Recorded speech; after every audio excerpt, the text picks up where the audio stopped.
We'd like to welcome you to our current event and weekly Bible study for March 15th, 2015.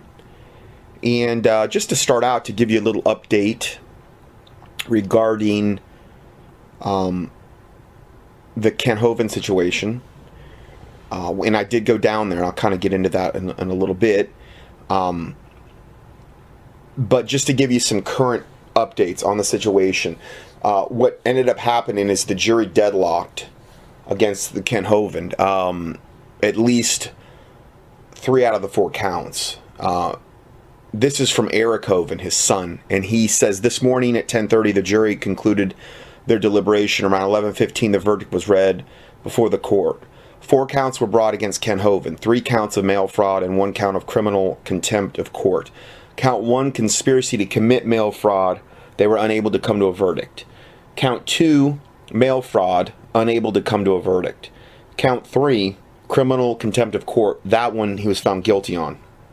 According to the Pensacola News Journal, years ago, Hovind had been prohibited under a court order not to contest the government's lien on the properties. Okay, because they put liens on his properties that they had taken, and when that was settled, they said, don't contest this. This is part of the thing. So this is why he was found guilty on the criminal contempt of court, because he's contested them quite a few times. And then the Liz pendants, where it says, because he did file papers, including what they call a Liz pendants, which really means nothing more than litigation pending. It's what that means. It's a notice. It's not something where you're trying to say, I own this. You're noticing somebody that this property, there's litigation pending. So they noticed, I guess, the current owners of the property, that the litigation was still pending, even after it had been settled. So this warns potential buyers that the land is under dispute. Because of this, he was charged with contempt. The mail fraud charges were for actually mailing the documents from prison, these Liz pendants. So this is the one count he was found guilty on. Now, count number 4, mail fraud, they were unable to come to a verdict. So the jury was unconvinced that Hovind and the ministry trustee Paul Hansen had sought to defraud the government by mailing the documents. As they deadlocked, they could not come to an agreement on 3 of the 4 charges against Ken Hovind. The evolutionary foe was declared guilty of only one contempt charge. While supporters are disappointed that the jury declared Hovind guilty of any of the charges at all, they state that they are thankful for the outcome for the most part. Rudy Davis, who's been his main kind of guy in the trenches advocating for him, said, I think the Lord God Almighty worked there in a mighty way. Here, they threw their best lawyers. They had 5 days of prosecution. They read hundreds of documents, hundreds of emails, voicemails that they had sequestered, everything they could throw at the man, which is true. He basically had an IRS agent for the last, whatever, 8 years or whatever, Scott Schneider, basically reading every correspondence and listening to every phone call, and just trying to get anything they could possibly get against him. U.S. prosecutors Tiffany Eggers, she was the little witch that was the main prosecutor. Oh, was she evil? I was in the courtroom. I was right there near. This woman was so evil. Wow. I guess it was a good thing that she rode a broom to work, because she could get to her Hovind meetings really quick that way. Is all I could really come to the conclusion of. This woman was just evil. Okay. Wow. To me, she appeared to be the most evil one of the lot, even more than the main judge, Judge Rogers, who I think Judge Rogers was trying to kind of give off the veneer of, I'm not a bad person. Listen, I'm trying to be reasonable. I'm letting Ken Hovind say a whole lot more than I would normally let him say. And from the standpoint of what was actually relating to this actual case, I guess in a way she did let him say quite a bit on the day he spoke, even though he wanted to speak for basically he said weeks. He wanted to read every single document that had been filed. The problem is when it comes to this case, she was only going to let him read things that pertained to the charges in this case. He wanted to read like everything going way back from the very beginning, and I understand why he wanted to read that stuff, but she wasn't going to permit that. But at the same time, she was like, kind of tried to come off as like the good guy, and I'm impartial and all of this other stuff, which I don't buy for a minute. Okay. So the three main people in this trifecta of evil were Prosecutor Tiffany Eggers, IRS agent Scott Schneider, and Judge Rogers are behind the charges filed against Ken Hovind. Really, you could see that they were working together in order to really get all of these charges to stick. And it really was them working together. And you could tell they were all on the same team. And it should be that way with the judge. Supposedly they're, the scales of justice or whatever, Lady Justice or whatever is blind or whatever. And it wasn't that way whatsoever. Originally, the good doctor, Rebecca Horton of Pensacola Christian College, was more than likely awarded handsomely by the IRS for falsely accusing Ken Hovind and reporting Hovind to the IRS. So evidently, she had a lot to do with all of this, because evidently Pensacola Christian College is like right next to Ken Hovind's Creation Science Evangelism Dr. Dino whole little complex there. They're right near there. And I guess that Pensacola Christian College, being the wonderful Christians that they are, they wanted to make sure that Ken Hovind was taken down because evidently they didn't like the way he was, conducting himself. Because he wasn't fully given in, I guess, to Big Brother. I don't know. But, yeah. So, good old Dr. Rebecca Horton, you might want to pray for Pensacola Christian College. Had a lot to do with evidently this thing getting started. The criminal contempt of court count contained two different charges. One charge was from 2012 order, and the other was from a 2007 ruling from Judge Rogers. Kent was not found guilty on the 2012 charge, but was found guilty on the 2007 charge. The count was from the original 2007 case when Judge Rogers forfeited Ken Hovind's interest in the property. So they wanted all this money from him because of this structuring thing, which I got into last week. Him making cash withdrawals on a weekly basis to pay bills under $10,000, which is totally legal, but the IRS just said, no, you can't do that. Essentially, this is where this whole thing started. And this guilty charge, the count was from 2007 case when Judge Rogers forfeited Ken Hovind's interest in the property, which is what he's been trying to get back since then. The order did not restrict Kent from presenting filings to question this decision. Therefore, Kent's attorney asked the judge to rule that there were not enough facts presented to the jury to find Kent's guilty of that verdict. So they're trying to, what they're trying to do and appealing for is for the judge to have leniency, and I'm going to get into that in a second. The judge said that she would take that under advisement. Now,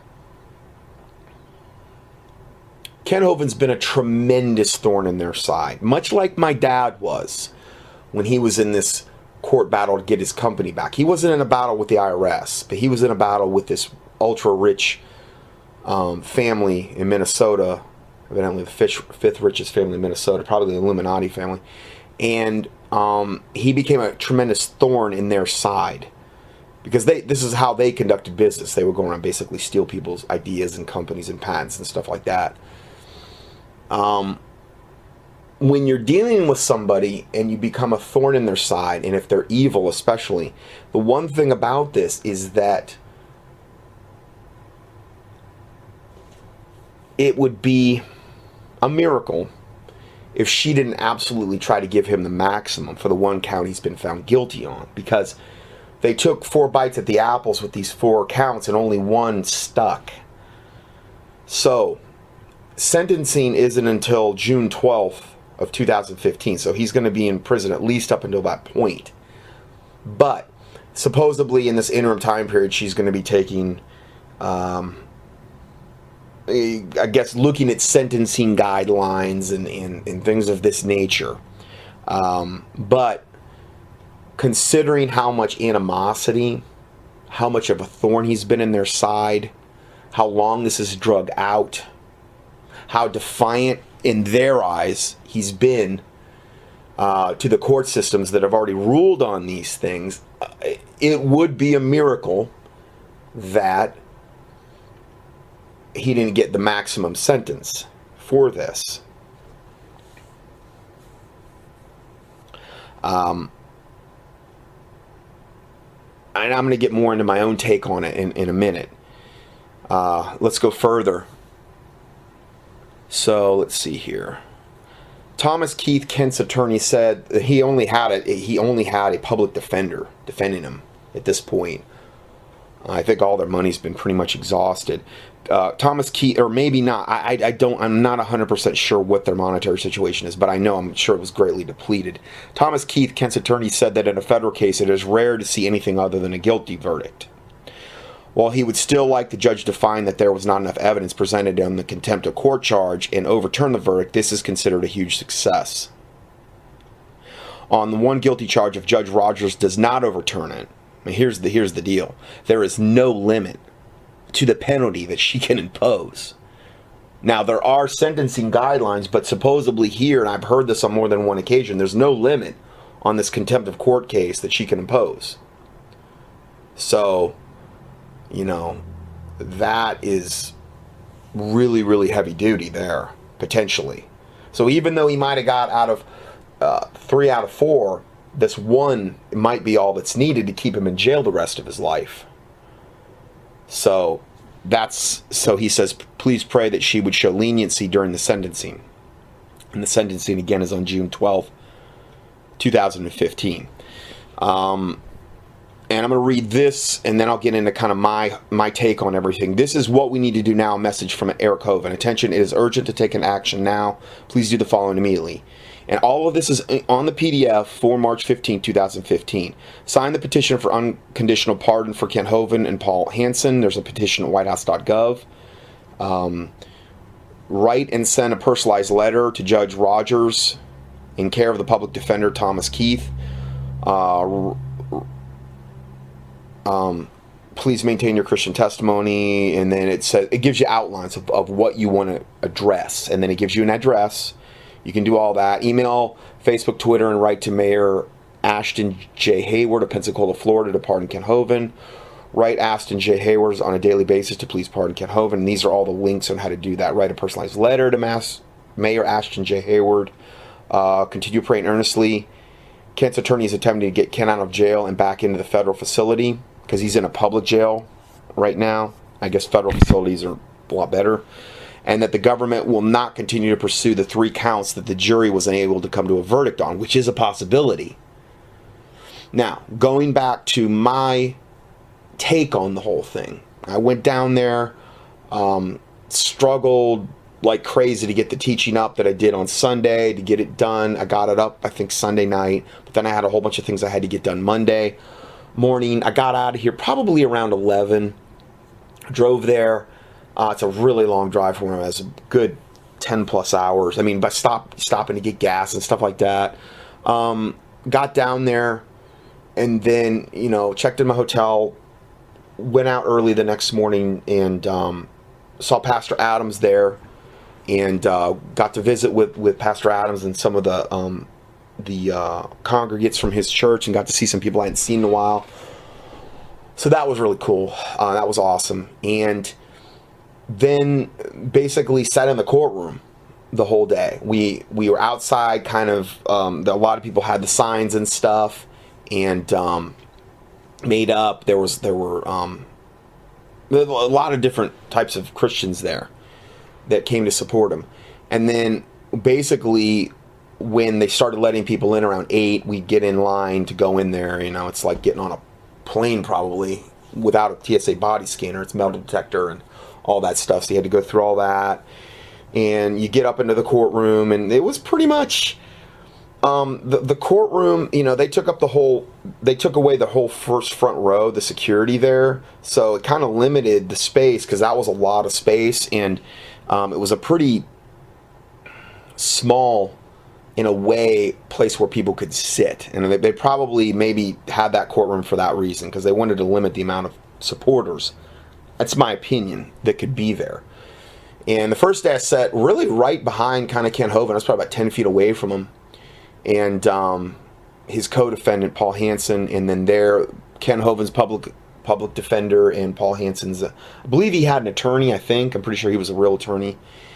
And Paul Hansen, I believe, was the guy in charge of the trusts that were coming into question, had a lot to do with this case. And he got convicted on, I think 1 or 2 counts as well. And so that's another thing to pray about as well.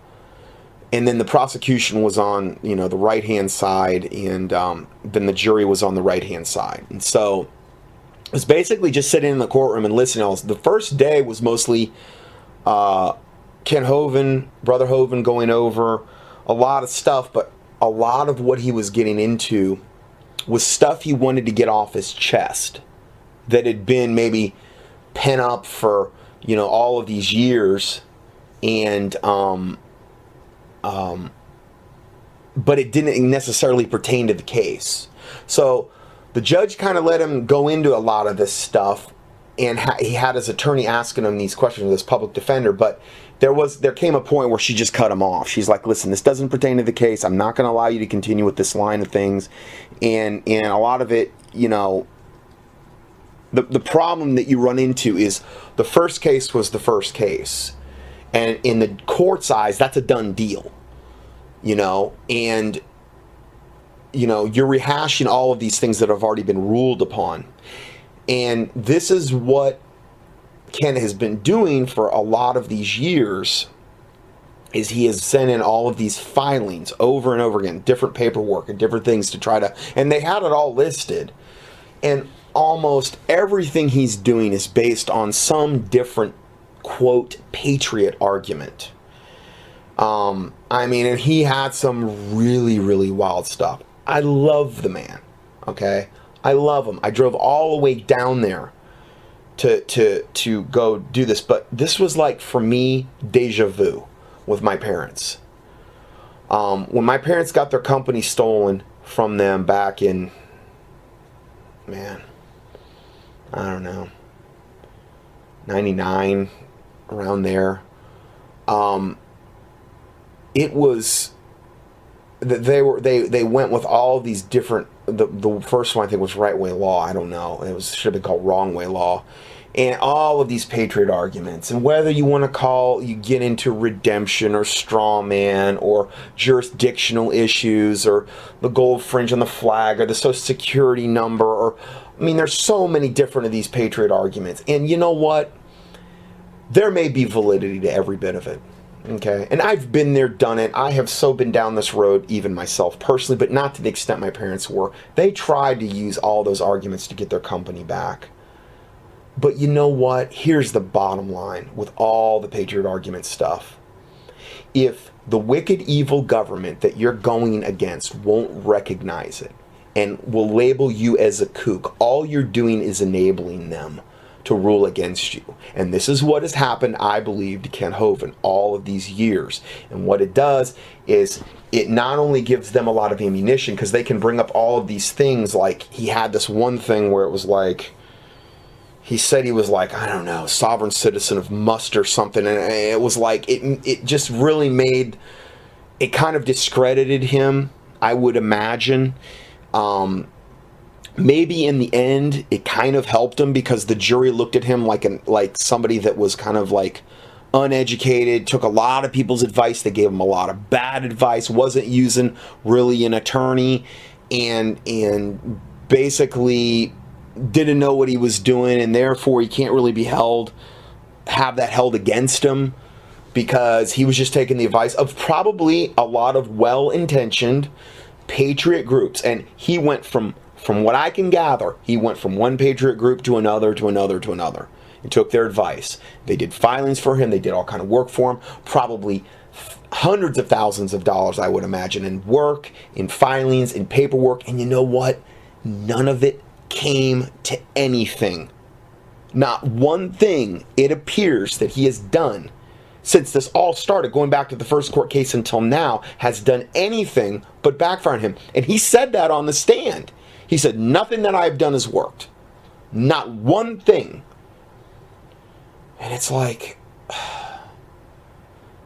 you have to understand, you're dealing with Satan. Even if there is validity, and even if you sincerely believe in what you're doing, if the court system, which you're going into, okay, which you're putting yourself under, doesn't recognize that, then everything you're doing is for nothing but for you to waste a tremendous amount of time and hassle and possibly get convicted even further of further charges, like filing these lis pendens.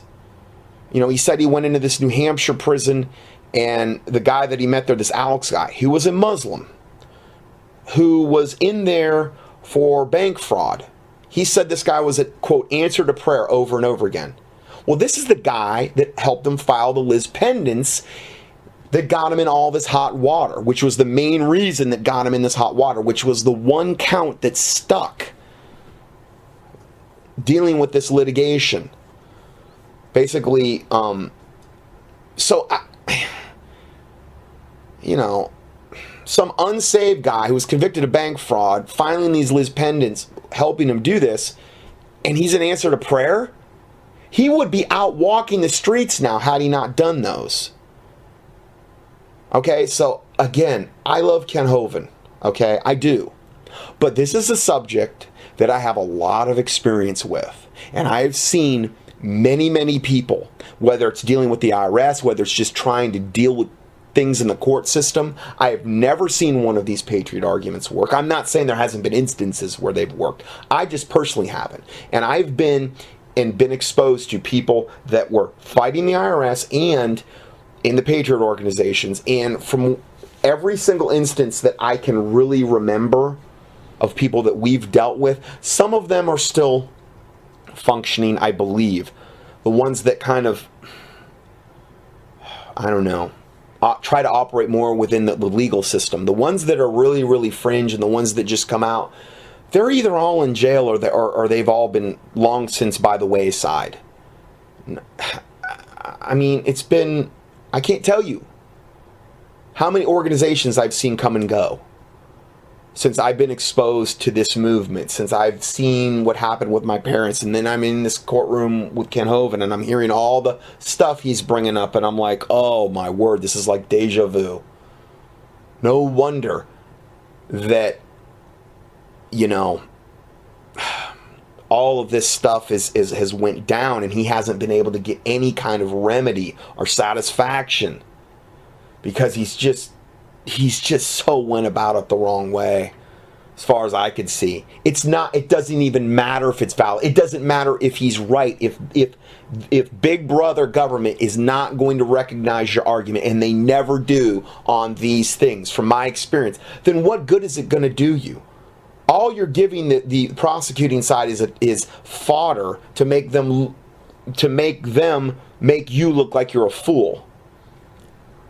And that's what they tried to do. Honestly, when I heard the prosecuting attorneys, when she went over everything at the end, I thought for sure he was going to get convicted on all 4 counts, because she went through and she had a PowerPoint presentation and she had audio clips of him talking from prison, and she had letters that he had sent or emails or things like this where she highlighted everything. I kind of thought that unless God intervenes, and he had to have, he was going to get, and him and Paul Hansen were going to get convicted on every single account. I didn't think they had a chance unless God intervened, and he did.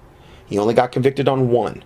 That in and of itself was a huge gift from God. Now, the next thing is to pray about him not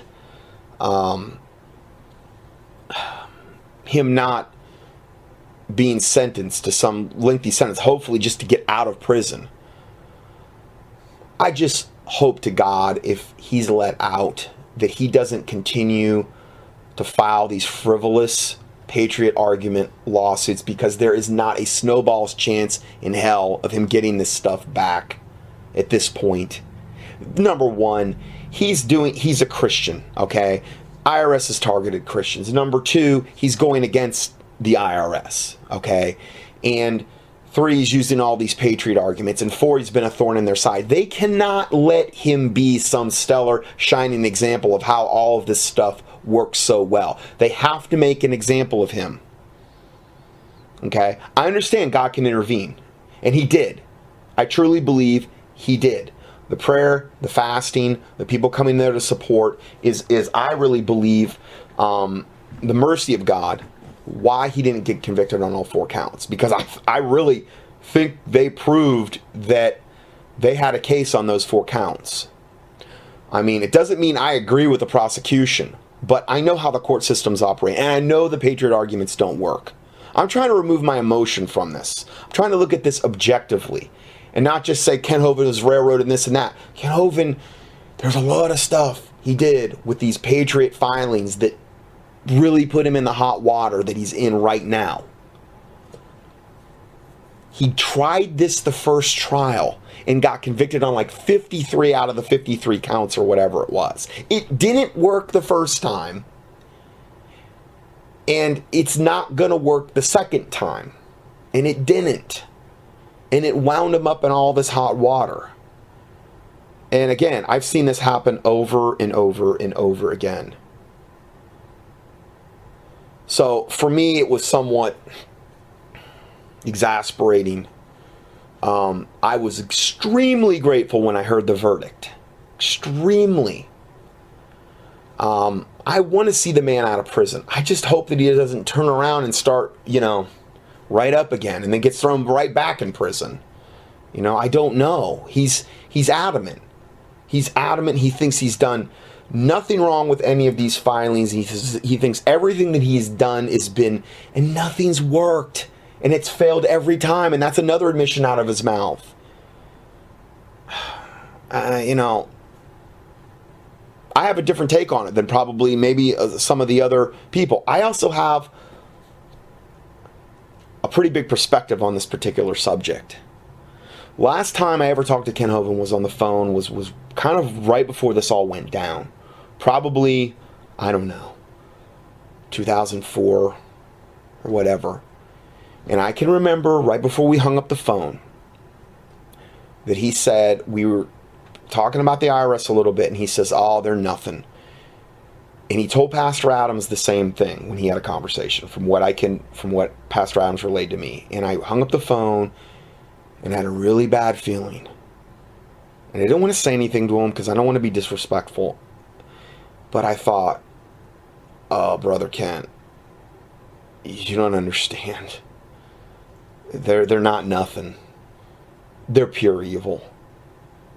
They are pure evil. And you don't know. And again, if you think that the IRS, the money you're paying into that, goes to run in this country, it doesn't. The Grace Commission that Reagan sanctioned back in the 80s determined that not one dime of what we pay to the IRS for goes to run in this country. Not one dime. There's tons of other ways that we're taxed that does that. I think there was some underestimation there. Underestimating your opponent. Not understanding what they're capable of. Not understanding how corrupt the court systems are. I mean, look at what they did to the guy. They removed him 23 times in his course when he's been in prison these, 8 years or so. He's been in there 100 months. 23 times. That's basically kind of a watered down version of what we would refer to as diesel therapy. Which I know somebody personally they did this to and almost killed him.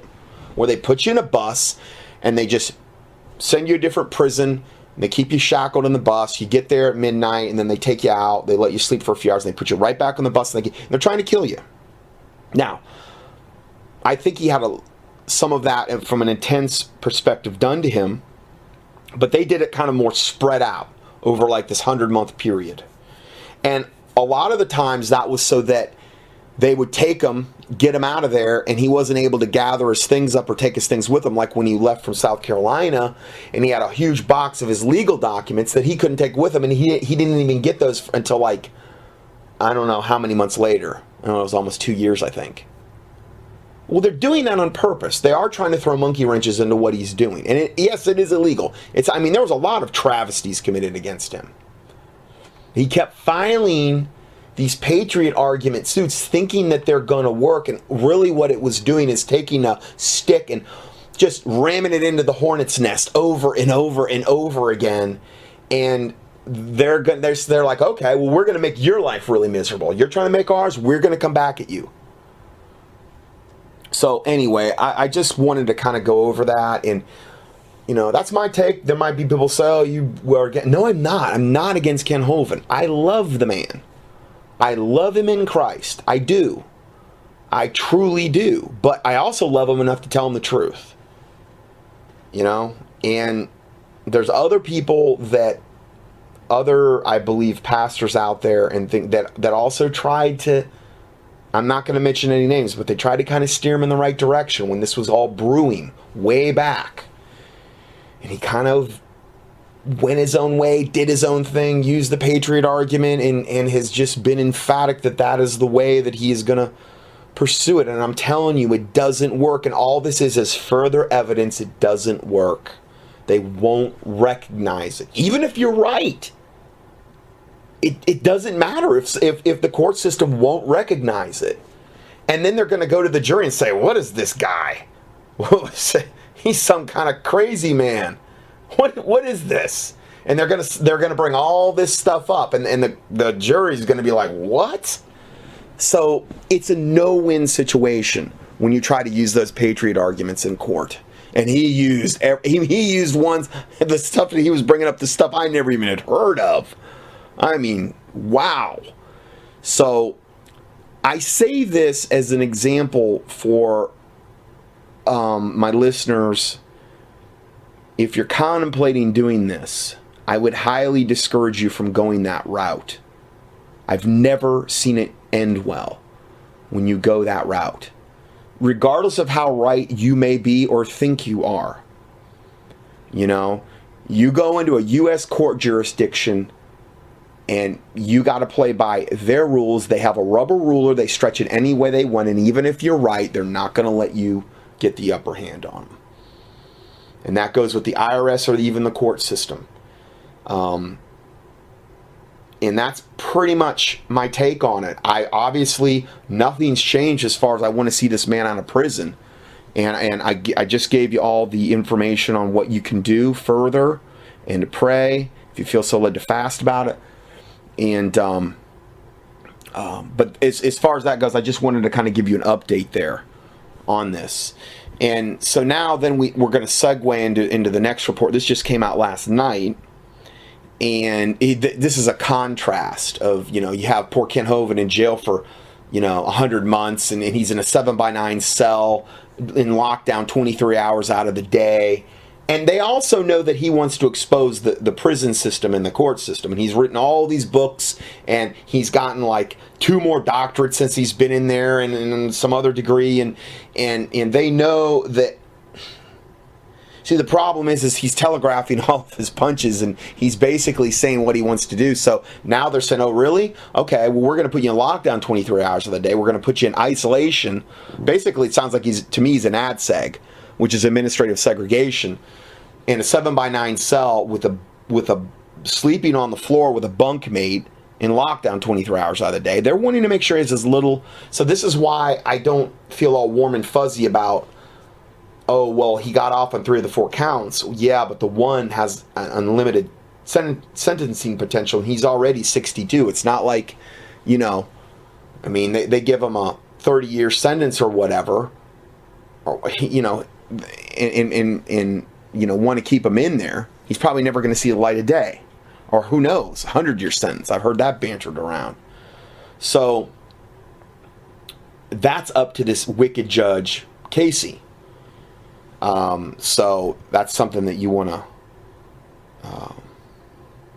to think about there. Judge Rogers, yeah. Judge Casey Rogers? Judge Rogers, yeah. Okay, so anyway, that's something that you want to kind of bear in mind there. And to contrast this, then we've got, this just broke in CNN last night. Minister, I kind of added a little bit to this title. Minister for Satan, Creflo, give me $1, asks for $60 million in donations for a new jet. Creflo Dollar's hoping a few folks will see fit to bless him. The minister, known for being a prosperity preacher in the Atlanta area World Changers Church International, is seeking 200,000 people committed to sow $300 or more to help achieve our goal to purchase a G650 airplane. The figures were presented Friday in a nearly 6-minute video on the Creflo Give Me $1 Mini Ministries website. In total, more than $60 million needed to buy the Gulfstream G650, which goes for a reported $65 million. Okay, so here's a picture of this thing I got in the PDF. The Gulfstream G650 can fly 8 passengers and 4 crew members, some 8,000 miles at a cruising speed of Mach 0.85, according to specs posted on Gulfstream.com. The jet comes with 2 Rolls-Royce engines, high-speed internet, and 2 multi-channel satellites, and allows for a 2.5-hour commute from New York to Los Angeles. The G650 is the biggest, fastest, most luxurious, longest range, and most technologically advanced jet by far, according to Gulfstream.com, where the plane sold. So it's not like he's asking, for some, dual prop airplane. No, he's asking for the biggest, fastest, most luxurious, longest range, most technologically advanced jet yet. Creflo, give me $1. The Gulfstream G650 would comfortably allow the ministry to make its way around the world. Oh, that's what they said in a statement. Comfortably, yeah. Comfortably should be really emphasized there. The project isn't limited to member donations, as the site states, that we are asking members, partners, and supporters of this ministry to assist us in acquiring the Gulfstream G650. The request goes on in detail that the luxury jet will transport Creflo Dollar and Taffy Dollar, and members, I guess that's his wife, Taffy. Is it saltwater taffy or just taffy? Anyway, and members of Dollar's church around the globe to help them spread the gospel. Oh, I'm sure that they are spreading the gospel. The prosperity gospel that they spread is a theology that promises wealth and health to those that tithe 10% of their income to the church. His teachings include name it and claim it, the gospel of the material prosperity. Spiritual prosperity is also rarely mentioned, meaning spiritual prosperity. All it really matters is material prosperity in the name it and claim it prosperity gospel of Creflo Dollar. He also teaches that humans are gods. He also denies the divinity of Jesus Christ, but lifts up man as divine. Now, if you don't believe that, I'll give you a link here where you can click on it and hear it out of his own mouth. I just don't want to get into that today, but the video includes parishioners, a pilot, a project manager, and even the president of Liberia, Ellen Johnson Sirleaf, advocating on behalf of the pastor for them to get this $60 million Gulfstream jet. Even the pastor of Liberia is begging his listeners. I wonder what he did to get that endorsement. And soliciting the donations, Dollar's site states, quote, "We need your help to continue to reach a lost and dying world for the Lord Jesus Christ. Your love gift of any amount will be greatly appreciated." Attempts to contact Dollar's ministry for the comment were unsuccessful. I can't imagine why you wouldn't want to give a lengthy interview on this. But this is the kind of evil, satanic garbage that you have going on in the so-called Church of America. To a huge, large extent. I mean, this isn't just an isolated... There's thousands of these devils out there pilfering and fleecing the flock. And it just seems as though there's so many in the body of Christ that are just more than willing to just fork over whatever money they got to wolves in sheep's clothing, to devils and charlatans like this devil. It's just unbelievable. And it really strikes and smacks of 2 Thessalonians chapter 2, where it says, "And for this cause God shall send them strong delusion, that they will believe a lie, that they might all be damned who received not the love of the truth, but had pleasure in unrighteousness." I mean, if you're in that mindset and you're giving money to this devil and you can't see through this charlatan, and there's not ever a point where God ever leads you out of this. I mean, listen, I came out of the charismatic movement, I get it. But I mean, if you just stay someplace and you never ever get shown and you think that that's a scary place to be, because you're literally taking pleasure in unrighteousness, and it appears as though you are blinded. I'm not saying everybody in this church is unsaved, but there's a pretty high likelihood that the vast majority of them are, because they're being, I mean, if the blind lead the blind, they're both going to fall into a ditch. And I mean, there's thousands of these devils out there.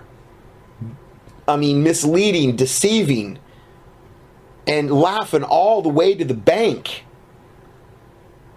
Most of these guys aren't just greedy. They're Satanists. They are closet Satanists, I'll bet, but they are Satanists, or some high-level occultists that have been pre-positioned there by Satan in order to dupe the body of Christ, or any Christians that would follow this devil. And he's just one of many.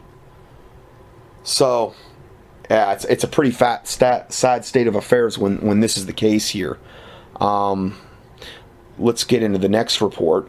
FCC rules designed to stifle internet political speech. On Thursday, the Federal Communications Commission made public a document detailing its so-called net neutrality rules, which were approved 2 weeks ago on a 3-2 vote. A PDF version of the document can be downloaded here.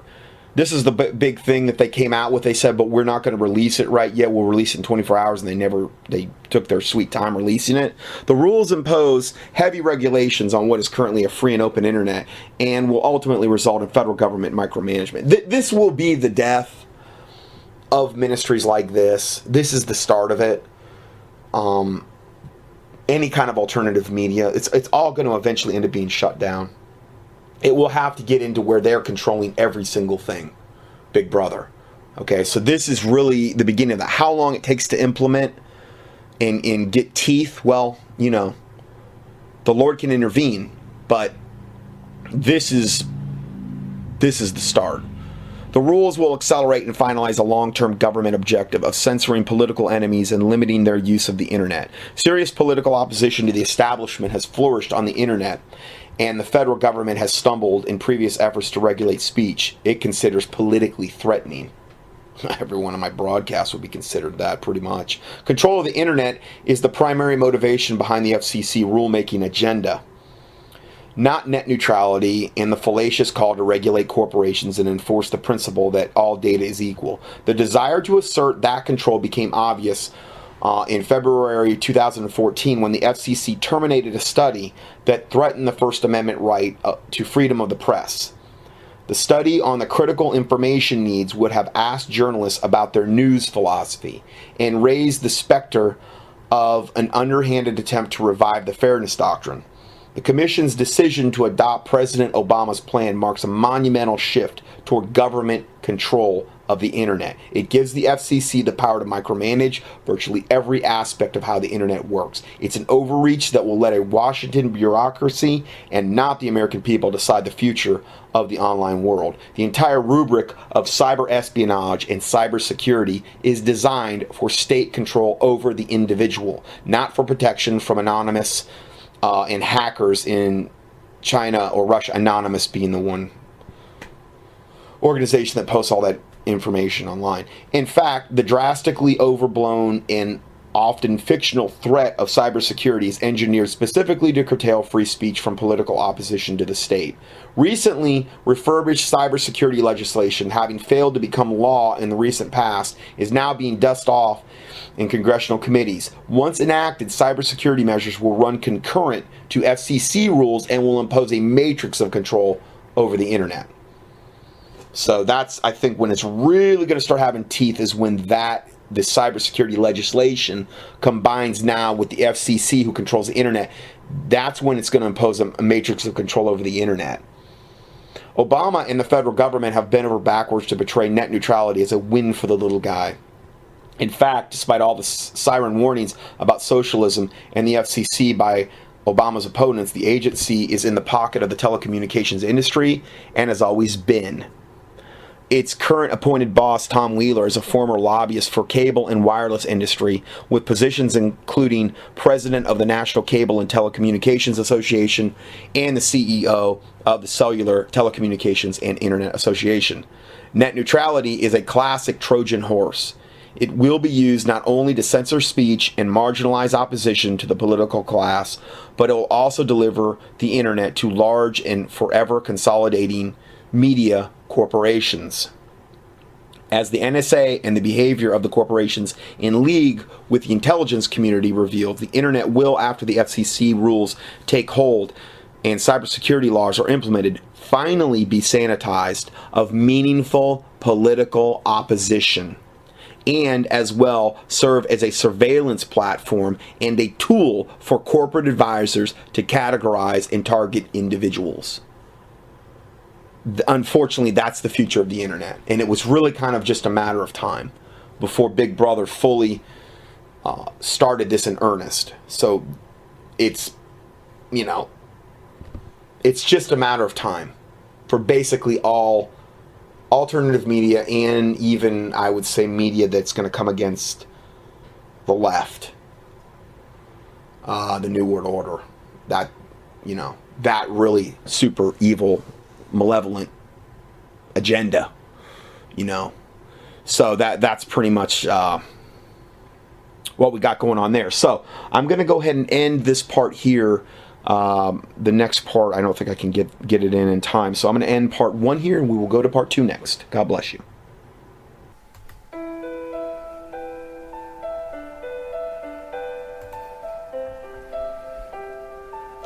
Scott Johnson's 900-plus audio teachings and PDF documents are available for free 24/7 on the internet at contendingfortruth.com. That's CONTENDING for FOR truth, TRUTH.com. In addition, we also offer a free Christian current event and health email newsletter. You can sign up at contendingfortruth.com. These email newsletters typically only generate about 3 to 6 emails per month if you subscribe to both lists. Please prayerfully help us to continue this work. For mail correspondence or to support this ministry, our mailing address is Scott Johnson, 3730 North, Highway 16, Suite number 211, Denver, North Carolina, 28037. Or on the internet, a PayPal donation link can be found at contendingfortruth.com. Thank you, and may the Lord Jesus Christ richly bless you.